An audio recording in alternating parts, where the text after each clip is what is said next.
All are rolling. We are recording. For anybody who doesn't Okay, want to be on camera, we are recording. we are recording. Everything you say and do will be, listed forever in posterity. I know, I'm watching you too. All right.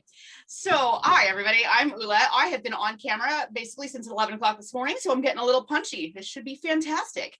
I'm going to start by saying, everybody, please mute yourself. Hopefully, I don't have to say that anymore, but please mute yourself. Use the chat function. I will scroll the chat for questions and stuff like that. I will most of the time probably table it unless something absolutely pops up that I'm not going to touch on later. There will be a Q&A section at the end. So why are we here? Court 101, otherwise known as Retinue 101. I'm going to tell you I use the terms interchangeably. Ontario, which is where I'm originally from, uses the term retinue. The West uses court. It's all the same thing to me. So what is this? What are we even talking about? Court members are the people that are, they directly support the crown, coronet, baron and baroness, so that person can rule. It's part theater, part assistant, part confidant, part companion, part roadie, part whatever else they may need. I'm going to be speaking mostly regarding crown, but this translates to all levels of retinue court service. I just have more experience on the crown level. Please excuse me, I just wolf inhaled my dinner, so I'm like a little stuffy. So a little bit about me. I have been in the STA for 36 years. Yes, carried 3 or whatever. I'm a Pelican. I have been a member of the Companion of the Pelican for, I don't know, 12 or 15 or something like that. I have been on courts in almost every capacity, and we will talk about what some of those roles and capacities are. But pretty much over the course of the last 20, 25 years, I have seen it all, done it all, whatever. So let's just jump right on in. So what is court? Like I said, it's the people that make the crown look good and get their job done. There's a lot of different parts to that. And these are not always the same. They are different kingdom to kingdom. They are different reign to reign. I've done reigns for the same crown, the same king, same queen, 2 years apart or something like that. And each reign, each retinue is different. It's just it's an organic being. I'm going to start by saying that being on a court, it's an honor and a responsibility. It's hard work, it's good times, it's the opportunity to meet new friends and strengthen bonds with old. Some of my very best friends I have met and gotten to know through doing retinue work. There's a lot of different roles. There's a lot of many hands make light work, right? So there is generally a head of courts or a head of retinue. Sometimes there's co-heads. I see that a lot more in the West and Ontario doesn't really do that. This is usually the one-stop shop for the crown. This is the person that the crown goes to and says, I need X done. And this is the person that the court members retinue goes to and says what needs to be done. This is it's kind of a chief of staff, part royal stage manager, responsible for overseeing all aspects of the court and the royalty. And often acts, I can't talk anymore, as a personal assistant for the crown, kind of their right hand. There is generally a scribe, someone that is that handles all of the original scrolls for a reign. In Ontario, they also do a charter system where there are scrolls that are mass produced per reign that are then sent out for painting. There's usually 3 to 4 originals per reign for each major award. So an award of arms, a grant level service award, grant level arts award, whatever. And then those masters get sent out for copying. I'm so glad that you have that in Sinagua. That is, it's one of my favorite things. So the scribe is often the person that designs those original scrolls, but not necessarily. Sometimes it's the person that doesn't actually have much scribal talent, but is a great organizer and people person. So it organizes the scribes, get these originals or these copies out for painting, gets them all back, handles the originals. This person is trustworthy with confidential information because the scribe knows about awards way ahead of anybody else. And like I said, doesn't necessarily have to do the scribal arts, but man, it really helps. There is a court herald. This is someone that, again, has to be trustworthy with confidential information because you're going to know about this stuff long in advance of an actual event where the award is given. They arrange for court heralds to actually do the announcements in court, to work with the crown to make sure everything is rolling. They help prepare court business, keep people on time. There is, on tier, there's usually a court coordinator. I don't see that as often in the West. I'm not sure about other kingdoms. I know we have people from all kinds of kingdoms here. So the court coordinator often takes and arranges court business, directs the actual attendance during court and who's standing where, prepares the court area, making sure that the thrones are properly set up. There's tables, there's the scrolls are there, award necklaces, whatever. Again, trustworthy with confidential information, and is responsible for the removal and cleaning of the court area. That is one of my huge pet peeves, is to go by an hour after court, then everybody's gone, and you see an empty Pepsi bottle underneath one of the thrones. Like, that just looks bad. Just have a garbage bag back there. Take care of that. Super easy. Largesse coordinator. So this is a person that the crown will appoint to receive largesse, which could be gifts from other crowns, gifts of mass, taxes, they're often called. They are donations to the crown of gifty objects that the crown then regifts and gives to the populace, gives to the event steward as a thank you, gives to retainers for all the hard work. There's a lot of things that go to that. So the largesse coordinator receives the largesse, coordinates it in some way, whether that is a spreadsheet that tracks all of it. There needs to be some sort of a tracking system, sort and facilitate it, figure out, branches will reach out and say, hey, we're going to pay our taxes.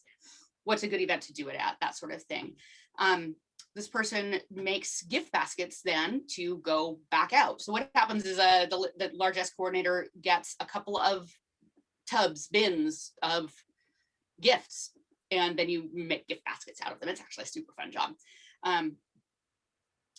And this is a big one for me, is writing and sending thank you cards for gifts received, whether that is gifts from other crowns or it is a person has made art and donated it. It is very important to thank these people giving their time and materials. I have a whole nother class on that, actually. So, and I'm old school. I believe in actually written thank you notes. So it's keeping a track of who has donated and getting some thank yous back out to them. Guards. So these are they're usually up and coming martial activity participants. So heavy, rapier, equestrian. Every kingdom is different in kind of how that works. They carry Her Majesty's favor upon the field, or the princesses or the baronesses. Pick your level there. They provide ceremonial protection during court and throughout the day. So generally associated with the queen, that the queen has a fighting, someone that will defend her should marauders come attacking, which never actually happens, but very ceremonial. Sometimes there are deeds of arms that the guards participate in. and that's kind of the carrying Her Majesty's favor upon the field. They assist with kind of the heavy lifting, general labor, carrying things, running errands, fetching people.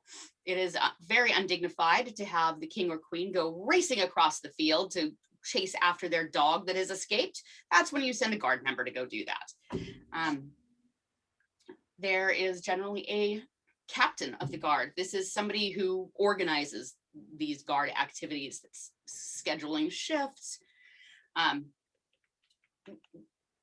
directing the setup of the royal pavilion, packing the trailer, general lifting. And again, the actual duties of the guards and ladies in waiting, et cetera, that we're going to get into in a little bit, it really varies by kingdom, by reign. There are some that don't think that the guards should only be on the field, and they really don't have any, fetching and toting responsibilities. I know I'm in a minority here in the West that I actually, coming from Antir, it's definitely something that the guard does a lot for the Antir. A knight counselor. So this is usually as a member of the chivalry that is a well-experienced guard. They have been on a bunch of guards. They know the ins and outs of it. Sometimes it's a long-standing knight. Sometimes it's a new knight. Sometimes it is one of the crown's best friends, or like there's a lot that goes into that. That is definitely a choice that the crown makes for their own criteria. Because the person also usually acts as an advisor to the guards as well as the royalty. This is somebody that's, kind of high up in the court echelon. Excuse me, hang on.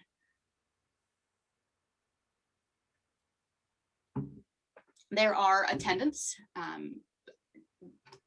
There's a million different terms for many of these things. Most commonly ladies in waiting or lords in waiting. These are the people that attend the royalty throughout the day. It could be standing outside of a meeting room to be available to run an errand if needed, to keep people out of said meeting room because people don't necessarily realize there's a private meeting going on. Attending the crown during tournaments, carousing, going to Merchants Row. There should be, in my opinion, these are all my opinion, there should always be someone with the crown. Both sets. And if the king and queen separate, then you best have two and you separate them. They also work behind the scenes in court. These are the people that organize the handle the gifts. So gifts coming in, they're the ones that hand the gifts to the crown. You'll see people behind the crown. If you're watching a court, there's always people back there. So those are those people. Guards are usually out front and in the audience at the edges of the pavilion or the edges of the dais if it's an indoor event. So the attendants and the guards, they're really, they're there for everything. It's so many different roles and things that get picked up.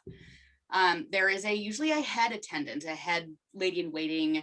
I prefer the term head attendant because it's just less gendered. And this is the person that schedules the shifts, supervises, and it is an advisor to the attendants.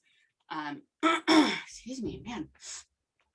There are in the West, so Antir does not have this, and it's something that I actually love about the West, is the royal artisans or the Queen's artisans. So these are generally up and coming artists of whatever flavor, and they're tasked by the crown to pursue their art.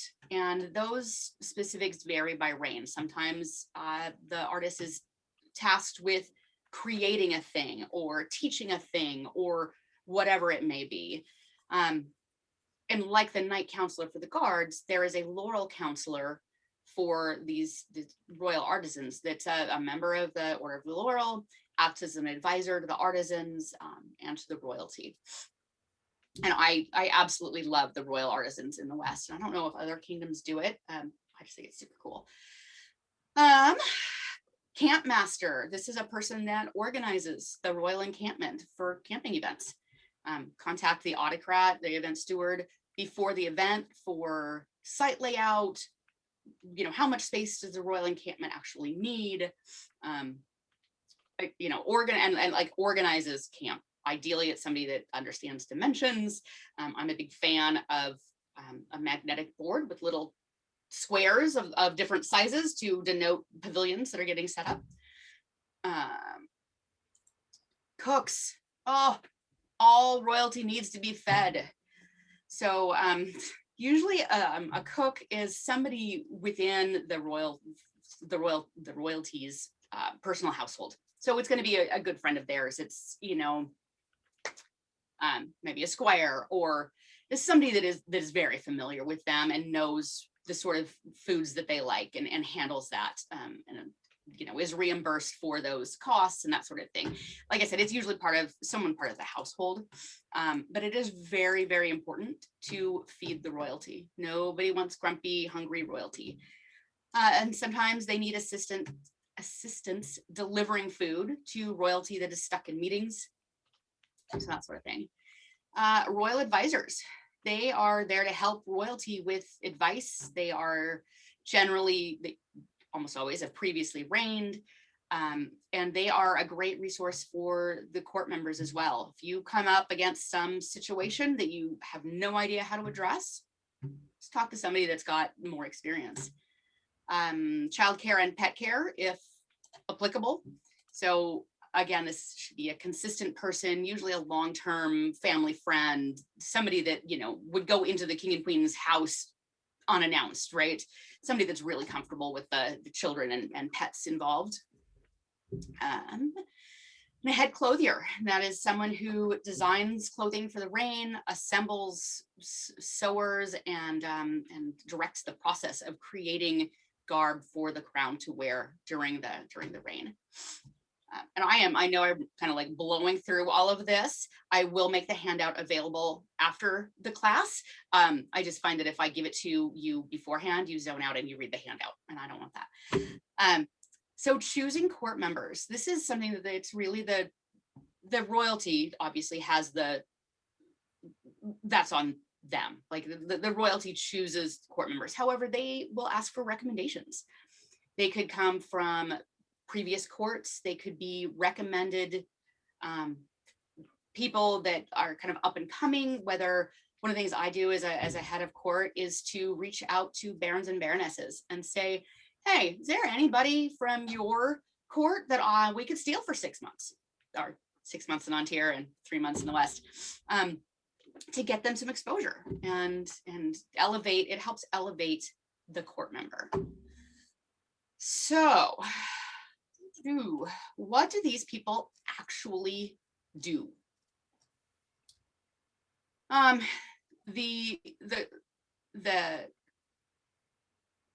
The most obvious thing is actually court, the physical theatrical production of court, and that's exactly how you have to think of it. The head of court, the court coordinator, the herald, and the scribe are really they're the stage manager and the lighting and sound and set director, right? This, because court is theater, and it needs to be run and organized well. Generally, someone will work their way kind of up through the ranks, as it were, through retinues. You start as the very first retinue I was on, I was mostly a dog walker, because I'm a big softie for dogs, and the crown that I was working for had both a dog and a small child at the time. So I was like half babysitter, half dog sitter, poo patrol picker upper, whatever. Because you need to make sure that the crown isn't worrying about that sort of thing. And then you slowly work your way, then I became a guard because I was fighting a lot at the time. And then I was a lady in waiting, and then I became court coordinator, and then I became the head of court. I've been the head clothier. I am not a herald, do not profess to be a herald. That is something that that's not me, and I'm not a scribe. So That's I know plenty of people that I can hook you up with if you are interested in those things, but that is not me. But that kind of higher echelon, so the head of court, court coordinator, herald, and scribe, like I mentioned earlier, they have to be, they deal with confidential information a lot. They have to be very organized. So it is pre-organizing court, the order of business, what gifts may be needed. Are there any props or shtick that's going to happen? In Ontario, the one of the symbols is an orb of dominion, and it's used in every coronation ceremony. There's several pieces of regalia, and they're really only used for coronation ceremonies. So in Ontario, that's twice a year. I cannot tell you how many times I have had to race out to the royal trailer to go through the regalia box that somebody forgot to bring to the, to the court area, and find that the orb, it's always the orb because it's, it's this big, right? So have a checklist, make a list. The court team, also, make sure that everything's there, the ceremonies, the scrolls, the necklaces, drinks for themselves and the crown, pens, 3x5 cards, a clock to keep everybody running on time. One of the biggest things is to keep things running on time, to keep the theater moving, and the clocks help with that. Like literally, there's just having a clock behind the throne so people can see, well, court was supposed to start at 2, it's now 2:05, let's get the show on the road. The attendants behind court it's also really important to think of it as theater. So when you are attending, you want to make your movements concise, small. The attention shouldn't be on the people behind the throne. It should be in front of the throne, or thrones forward. So be discreet, hand things to the royalty discreetly. Watch the resting bitch face, because there are so many pictures of me where I look like I'm about to eat someone's baby for lunch, and it's just because it's my face. It's what I got. I learned to smile all the time when standing behind court. It's lovely. Moving quickly without losing ceremony, working with local contacts. Often the crown will travel to an outlying area, and maybe only have a couple of key members of their court. So, of their retinue. So the head of court or whoever's kind of leading the charge that day, will work with local contacts, whether it's from the local group or, people that they know because they've been around and seen people or whatever. The other things that the court member, the retinue members do outside of the theatrical part of court is the daily schlepping of stuff. So people hand things to the crown all the time. They could be walking along Merchants Row and somebody rushes up and gives them a thing. Well, you don't need to have that happen too many times before you run out of hands, right? So the attendants carry the things. That one of the kind of jokes, not really a joke, is that the crown's arms are broken, specifically the queen. And I've heard it described in various different ways. To the queen should never carry anything heavier than a rose is a very common statement. There are some exceptions to that. Pretty much every queen that I know that is also a fighter carries her own armor, shield, helmet. There's lines on that, and that's something that you just kind of work out with your crown. I am a big fan of having a queen's bag, and this is a haversack satchel sort of thing that has a watch, paper, pens, tissues, lip balm, safety pins, mints, whatever the queen might need in a purse. It would go into the attendant's bag, the queen's bag, which is actually carried by the attendant so that the queen is not schlepping her own stuff. Again, it varies completely by reign and by queen and by kingdom. So it's all, it's all up to interpretation there. So and the guards. There again, there should be a guard and a attendant, lady in waiting, lord in waiting, whatever, with both of the royal couple at any time. They're also, sometimes they have to go run errands. It's very helpful for attendants to know the site layout. So, and kind of have a good idea of where kind of the major people are camped.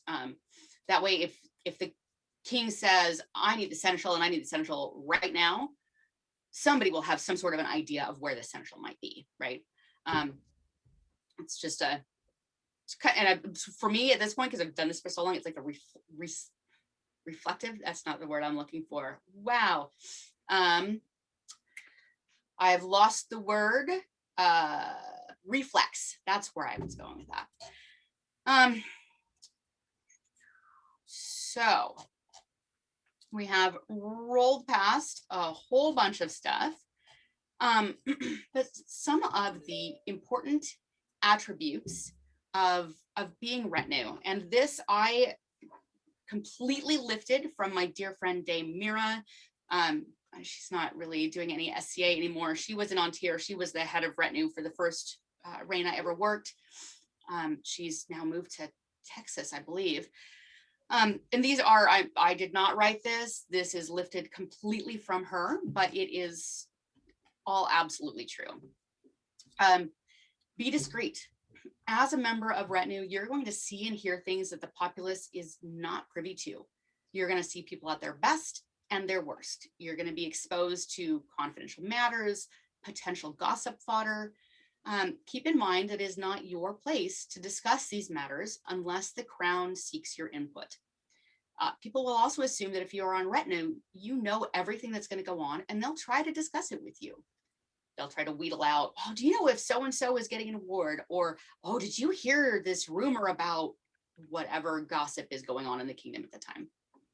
Let me tell you, there's always some sort of gossip in any kingdom.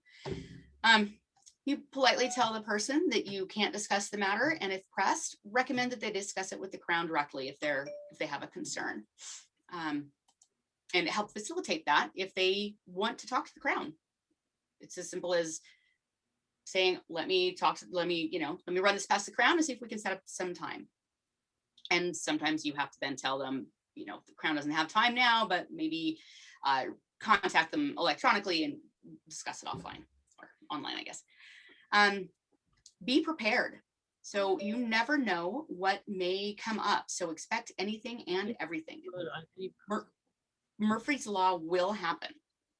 So familiarize yourself with the site, where people are camped, bathrooms, meeting locations. This is especially important, in my opinion, at indoor locations like hotels where things can get really jumbled. And if the crown is trying to rush from one meeting to another, that you can help facilitate that and just make it easier. Prepare the Queen's bag that I mentioned earlier. This should be on whatever attendant is on at the time. And part of this is that if the attendants change their shifts while the crown isn't paying attention, maybe they're in a meeting behind closed doors or something, if they come out of this meeting and they are looking for their person, the Queen's bag is a fantastic marker that even if they don't know you, or you have taken over the shift, midstream, as it were, they will see the Queen's bag and be like, oh, that's my person. All right.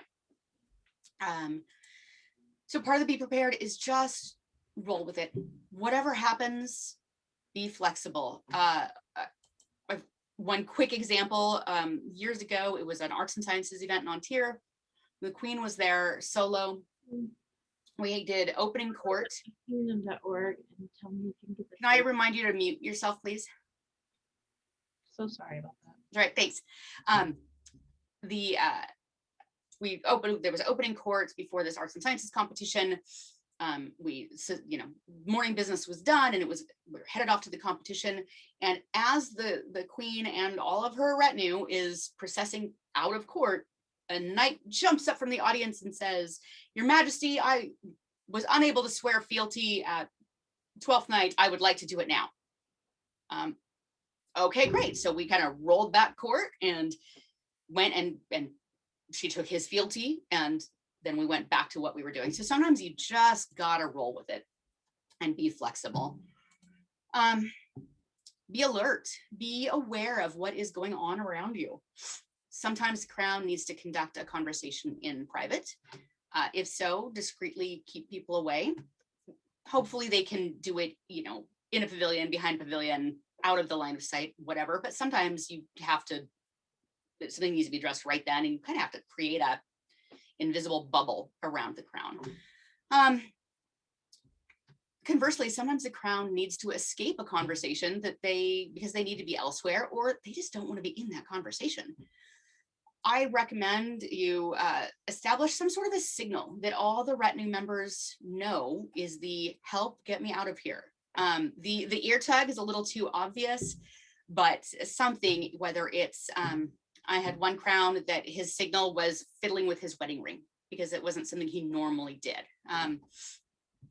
And if that happens and the Crown needs to escape, it's always best to have it be on the attendant to be the rude person. Not that anyone is rude about it, but and it could be as simple as you see the signal, you walk up to the Crown and say, "Your Majesty, it's 11:30. You were going to meet with Her Grace so-and-so to sign scrolls."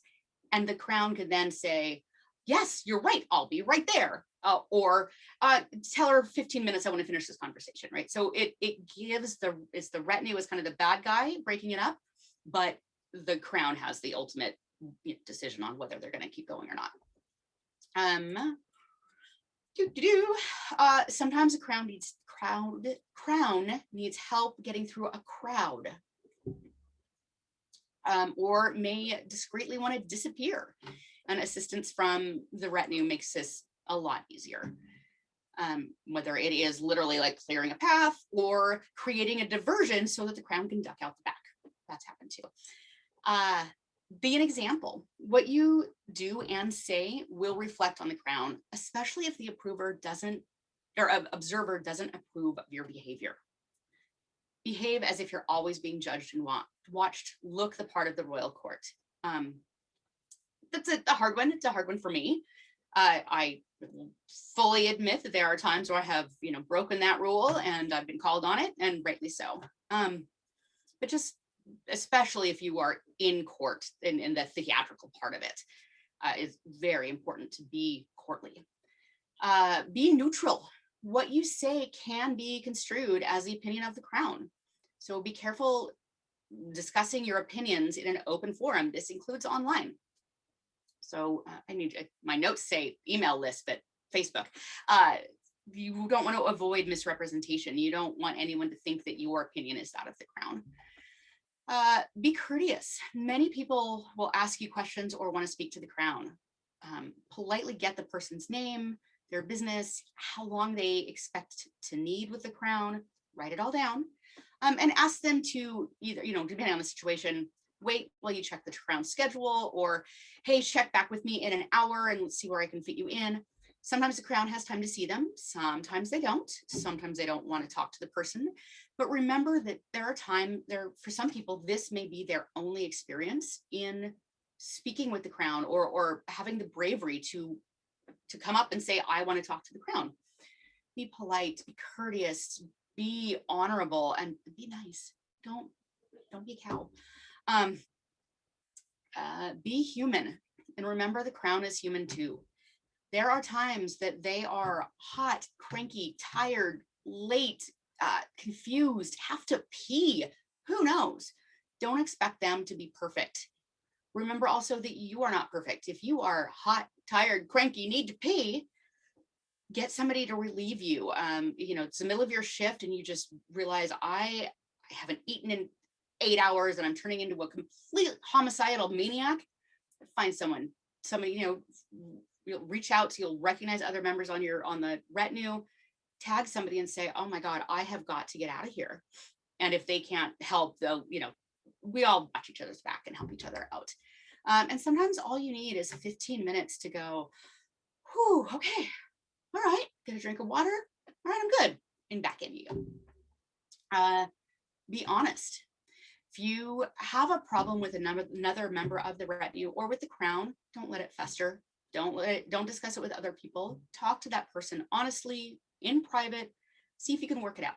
If you feel a mediator is needed, talk to the head of retinue or royal advisor. There's a solution to any problem. And because the retinue and crown, they work so closely together, and there are a million opportunities for ruffled feathers. So just work it out. Be adults. Everybody be adults. Be generous. Share both the work and the breaks.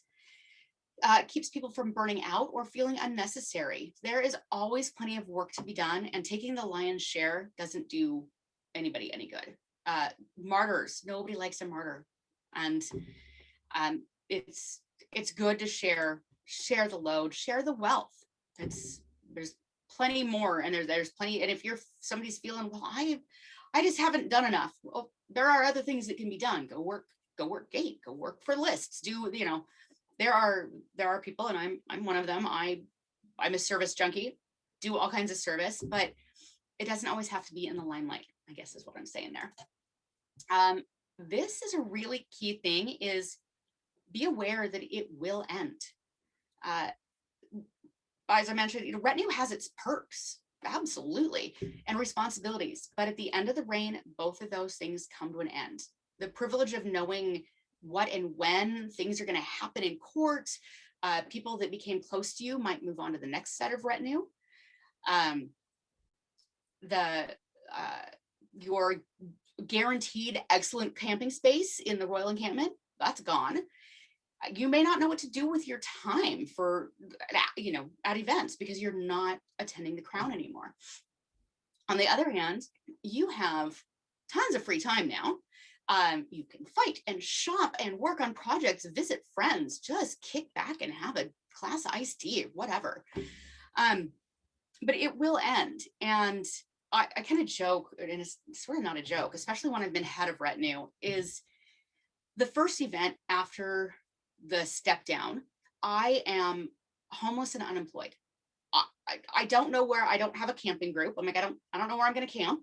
I don't have anything to do with myself. Like, I kind of wander around that first event like, yeah, there's a whole world out here that is not organizing scrolls. Who knew? So those are all of Dame Mira's. It just happens that there are 10. I'm sure that was completely coincidental. So, some things that the crown may need help with that you just don't think of necessarily is getting food to them.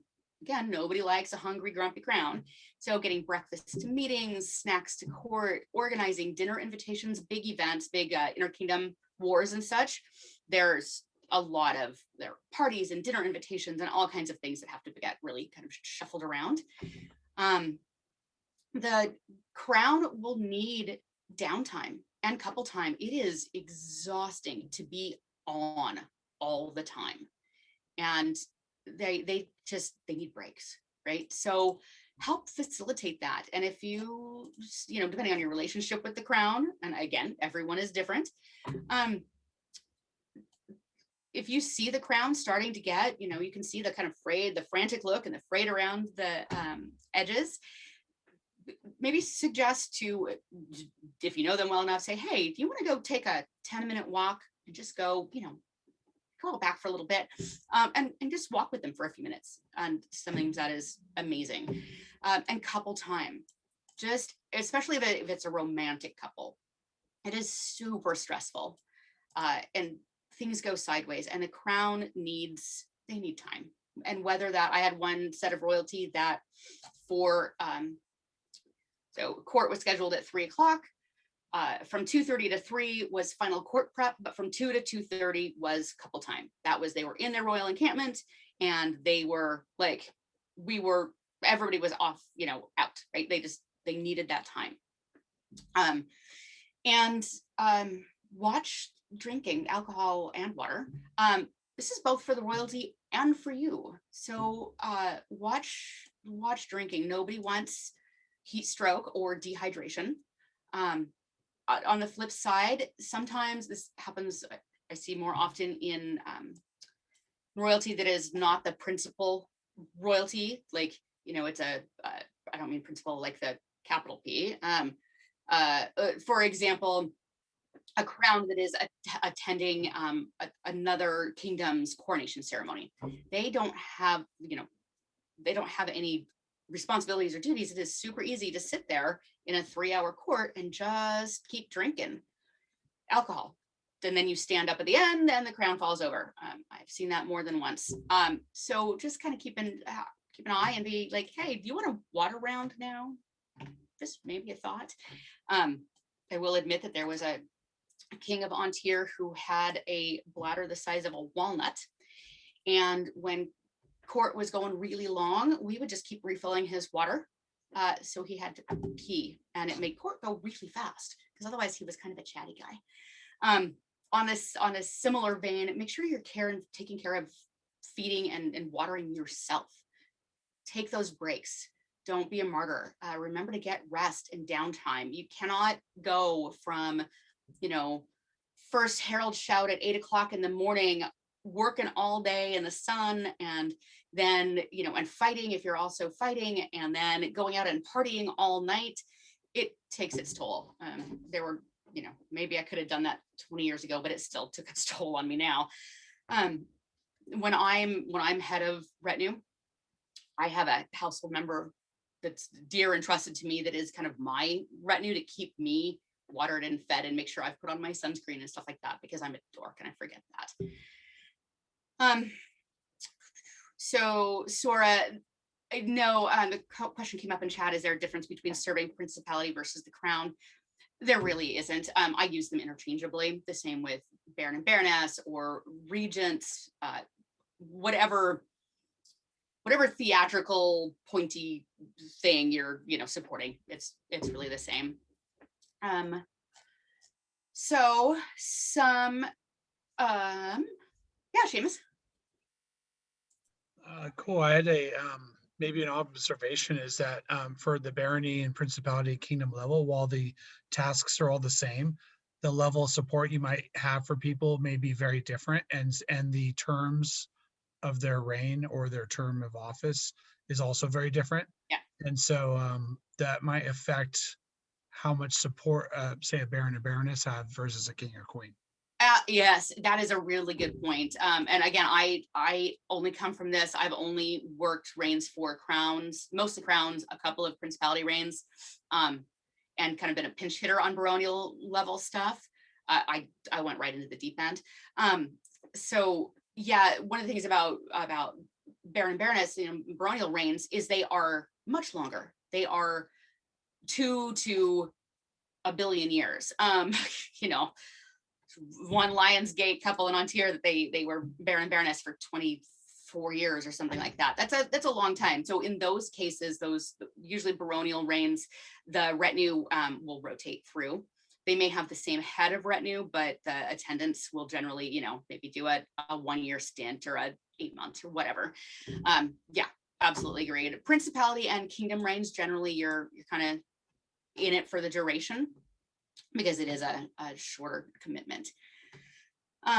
Some key points to consider is, if you are asked to be on a retinue, is, do you get along with the retinue?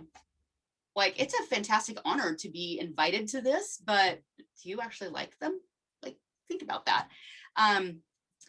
Do you get along with the royal household and their friends? Because you are going to have a lot of contact with their close friends, the squires, their protege, whatever their their personal household is. Do you get along with them? That's a very key consideration. Your personal family schedule. Does your work schedule allow you to take time off to travel? Do you have children or a spouse that will miss you if you are working all of the time? And again, you don't have to work all of the time. The higher kind of in the org structure you get, the more you do spend, the more time you spend. What's your commitment level? Can you go to a lot of, most or all of the events that the royalty goes to? Can you spare your time during the week to do pre-planning and organizing? And finances. Can you afford to travel and pay for gas, hotel, site fees, food, whatever? And I'm going to tell you right now, this is a completely extreme example, but I was head of court for a crown that actually I lived in Portland, Oregon at the time. They lived in Edmonton, Alberta. So that's a 20-ish hour drive. And I went to every event that they went to, except for one, I believe, for the 6 months that they were king and queen. I had a good paying job with a lot of vacation time, but I spent over $5,000 of my own money. Now, I fully admit that that is crazy and that is not the norm. But there are costs associated with going to events. And just kind of think about that. Yeah, Artemisia, are they? Yeah, doesn't matter. But yes, Artemisia, Griffin's Lair, they were Baron Baroness for 26 years. Audientum in Ontier, they were B&B for like 20 some odd, and like I said, Lionsgate was 24 or 26 or something. That doesn't happen as often anymore. I think at this point, most of those really long B&B reigns have put in kind of term limits. But I'm scrolling through my notes really quick because I was jumping around. My goodness, I packed a lot into 45 minutes there. Gone through all of my stuff. One of the biggest things for me really is thank yous. It is so important to thank your fellow retinue members. Hey, thanks for grabbing that 2 liter of Coke out from underneath the crown. Really appreciate that. Just all the little bits. It's the small thank yous. It's the genuine support of each other and the crown that is one of the things that I really enjoy about retinue, and it's one of the things that has really helped solidify like some amazing friendships. I will also say that traveling out of kingdom with the crown is a hoot, is amazing. Get into all the cool parties that way. But again, it can be a lot of work. So I have rolled quickly through all of this. I'm going to open this up if there are any questions or comments. I am always open to suggestions. Like I said, everybody does it differently. And I'm looking through the list here. We've got people from Aytenveld, we've got Kaid. There's no right way to do any of this. There's nothing set in stone. So I'm always open and love other thoughts and opinions. So anybody have any questions or concerns, comments? Crickets? Yeah, Seamus. Okay, just to warn everybody, I'll keep asking questions if other people don't. So Bring it. okay, so my question to you is, there are people like me, for example, that don't have really any skills or social acumen or anything else that is worthwhile to have for a court, or artisans or any sort of thing like that. And so where would somebody like me, who's not really Everybody doesn't really know what they can provide to the crown or coronet or whoever that has all these super talented people, like what can I provide? Everybody is useful. Everybody is talented. You have blood coursing through your body. You breathe in and out. You are a useful human being. So Well, we'll see. I can put you. Everyone else is. I give you that. No, I can put anybody to work. That's one of my Pelican superpowers. I can put anybody to work. So there's always something that can be done, really, and it really is it's attending. It is being there and observant and a warm body and helping unload the car when they get to the feast hall. It can be anything, and really anybody can be taught anything, right? You may not think you've got a skill. Come find me. I'll find that skill and I will put that to work. So don't don't sell yourself short. And it can feel intimidating to try to get into it.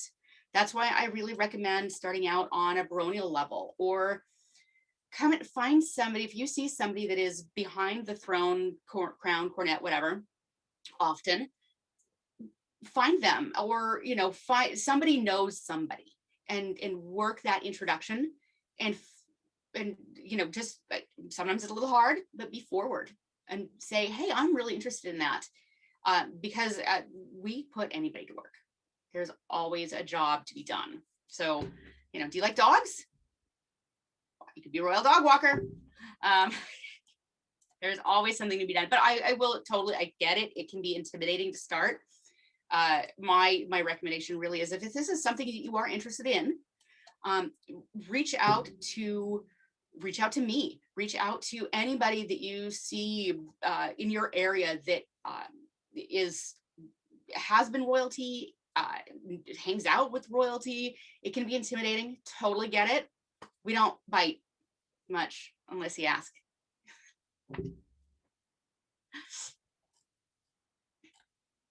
Hey, you know what? Something as simple as untangling award necklaces. Yes. Oh, that is something that is always necessary. Alphabetizing scrolls. Seriously, do you know your alphabet? I can put you to work. Can you swing a hammer? Can you swing a hammer? At a specific target? Yes. Maybe not.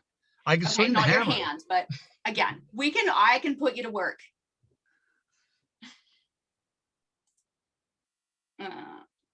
See, Seamus, apparently you do have a skill. You're the person that people go to when they need to be introduced to other people.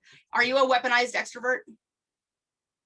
I think that Helga has that trademarked, so I don't Oh want to no, it's not a trade. break into that. So Yeah, we'll have to well, find out. we just stomp all over her. It's all right. Yep, weaponized I have a extrovert. question. Huh? I have a question. Okay. What about how do you keep your? I've noticed that the member of guardsmen in like the last 6 to 10 reigns, it's like slowly like dropped down to. That is a reign by reign thing. And it really, it's completely dependent on the crowns, on what kingdom you're in. Again, I mean, you were in Antir as well. Some of the Antir retinues, we were giant casts of thousands, right? And sometimes there's a cast of thousands on the books and 4 people show up. That's just part of what happens. As for more recent reigns here in the West, I've actually only been on a couple here, and kind of in the background. I've been royal bartender for one. Like, I have not been heavily involved in the courts down here, so I couldn't give you a reason why. I personally have found that they kind of build on each other, so or not build on each other, as the case may be, that over time that things shift, and if the next reign were to double in size, the one after that may double in size again, right? It just becomes it's a very fluid thing, and I don't know that there's any rhyme or reason to it. So, all right, any other questions? I have about 4 minutes before I have to go to do something else. All right, Seamus, this is your last one, and then you have to come find me separately to put you to work. Okay, so if you are one day the person sitting on the thrones, or about to be, what are some things that the royalty is looking for in other people that they might want to go with? That is a great question. The best retinue members are people that are generally a little bit more outgoing. I will fully admit that, but not necessarily, because we can train anybody to do anything. But it really is just it's really hard to quantify that when you're stumping me there. People that are generally more easygoing, because things do randomly happen, right? People that aren't going to get worked up over every little thing. So yeah, easygoing, willing to do you know, whatever needs to be done to get the job done. People that realize that the crown is the focus and we are the supporting cast. And I will say that I have never reigned. So this is all from the worker bee perspective, not from the actual butt in the chair perspective. So that's, yeah, that's a really good one. Killing me. There is a handout, Jocelyn. I am going to get it to Elsie. I didn't put it on here because people just read the handout and then they don't actually listen to me. So I'm going to get it to Elsie, and she is going to have a central spot for all of the handouts for the whole weekend. I don't know where that is, but I'm sure it's on the main landing page for the event. All right. Any last questions before? I'm going to plug that it in 4 minutes at 6:10 local. Madam Ghislaine and I are hosting the social It's Okay to Want to Be a Pelican. So come hang out and chat with pelicans and non-pelicans about service and what's great about it and what sucks about it. And we'll be there. All right. Anything else? Anybody else? 3, 2, 1. Thank you. All right, Thank you. and now Thank you. kill it.